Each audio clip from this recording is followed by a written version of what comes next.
Greetings and salutations, one and all. This is God Loves This Angel 2, and I will be your hostess for this entry of Illuminations of Light audio blog series. Today's focus, bullying in our schools is a silent killer.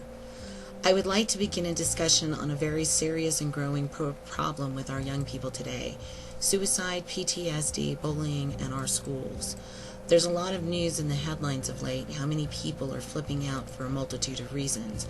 I believe that the magnetics has a lot to do with it, but too, so does our society. One of the political banners I have carried over the years has been the issues within the schools and the districts. I have a special needs child who has fallen through the cracks of the system for years. If it had not been for my educating myself as to the laws and how the game is played, we would have never survived even middle school.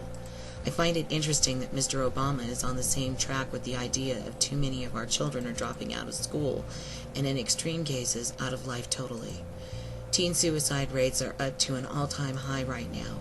It's critical that we start getting in touch with our youth now. We need to get to the core of the issues of why this is happening before we can stop it. Otherwise, we're just treating the symptoms, putting a band-aid on it, and the main issues will continue to recur until we deal with the core of the problem. Our children lack respect. They lack guidance because our generation doesn't know what they're truly dealing with in these kids.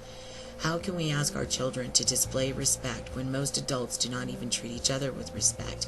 Even with our current president, adults are behaving in very hateful ways with each other. So really, what do we expect from our kids? In the headlines just this month, a teacher walks on campus in Alabama and blows away several co-workers before killing herself.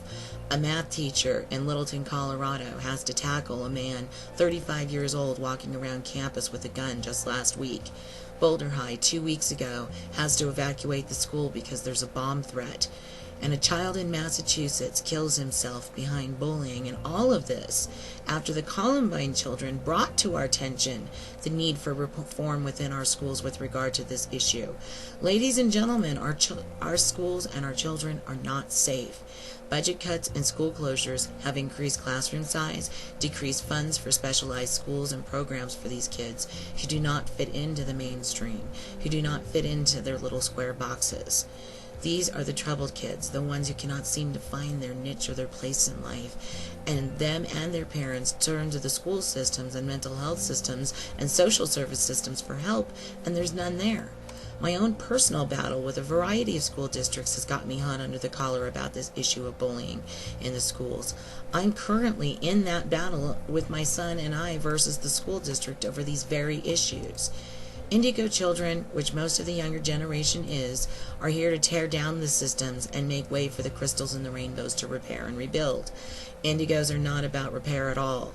So for the parents, this is a very big challenge because they find themselves facing into an entirely different creature than anything anyone has had to deal with before.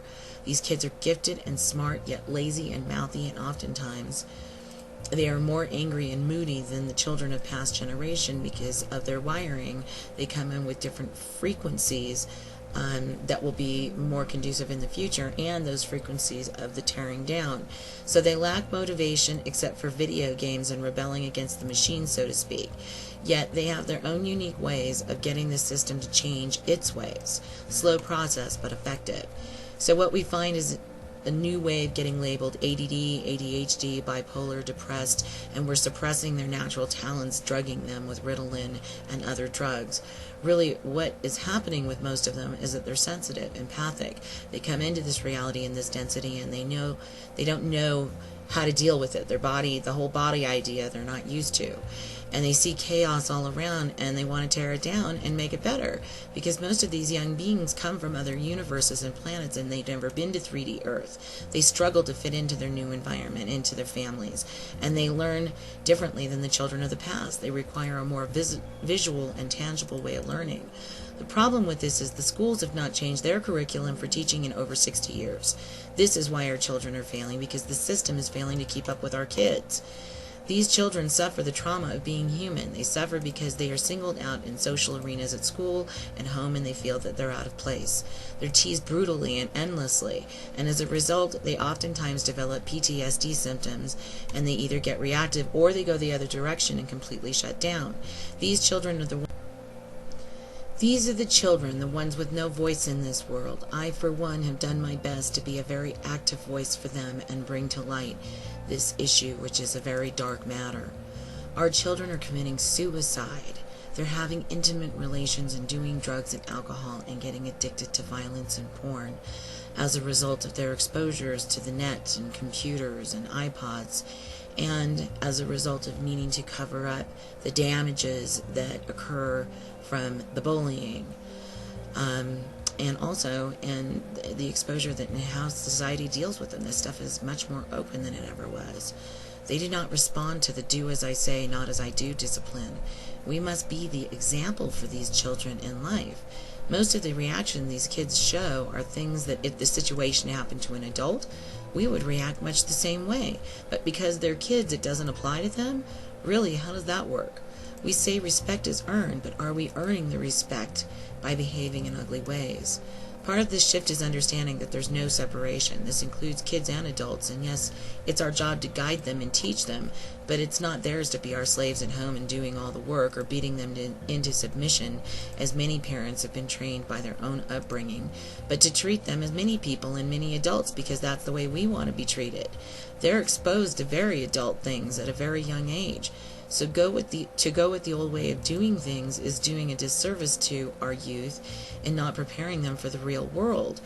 Shielding them doesn't help, because this is where the depression comes in when they leave the nest, and this is where the pressure is just too much for them and they fold, and hence the increased rates in suicide. We need to do something about this issue. Our dropout rates here in the United States are absolutely unacceptable. Our children are our most valuable commodity. They are our future. And we are failing them as a society, placing higher value on ball players and actors than a teacher or a school, when we need to put into action changes to make this change. Start by attending your local school board meeting. Talk to people who advocate for children and see what they can offer in terms of advice to deal with the many issues that arise when your children fall into the void with no voice. There are laws in place which can be used to enforce the no bullying policies, and if there's none, then where you live, then I would write your local authorities, school superintendents, congresspeople, and let them know that you're mad as hell and you're not going to take it anymore. Nothing will change if we all think that someone else is going to deal with the issue.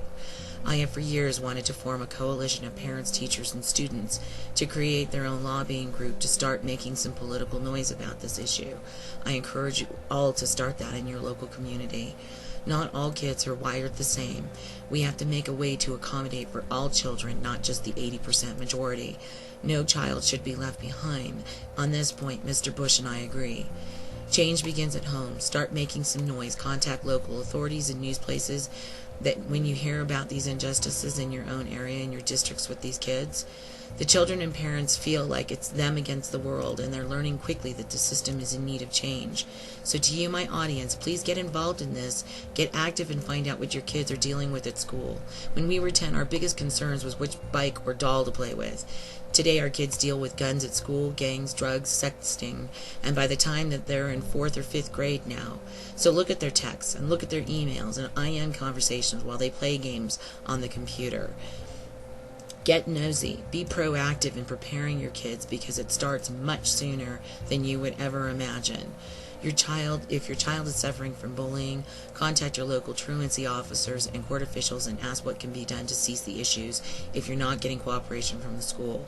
Take things to the next level and do not fear, for the only thing you have to fear is fear itself. Okay, maybe apathy falls in with fear. Apathy is our worst enemy in this country as I see it.